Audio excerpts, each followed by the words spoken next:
দেখুন বন্ধুরা, এই রামকৃষ্ণ মিশনের যে মন্দির রয়েছে সেটার ভিতরেরটা দেখুন কত সুন্দর। আমি এবং আমার সাথে আরও দুজন আমরা মন্দিরের ভিতরে গিয়ে সেখানে বসেছিলাম এবং মন্দিরের ভিতরটা দেখলাম। খুব ভালো লাগলো দেখে।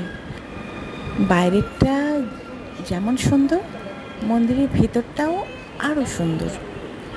তো আমরা তিনজনে বসে ওখানে কিছুটা সময় বসেছিলাম।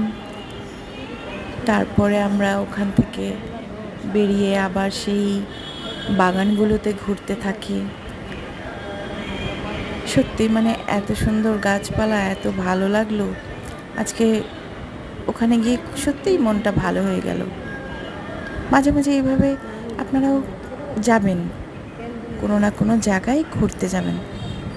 মাঝে মাঝে কোথাও ঘুরতে গেলে মনটা ভালো লাগে। আপনারাও তাই করবেন, মাঝে মাঝে বেড়াতে যাবেন, দেখবেন মনটা কত ভালো লাগবে।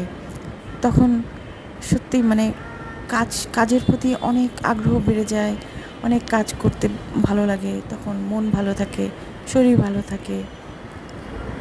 তো বন্ধুরা,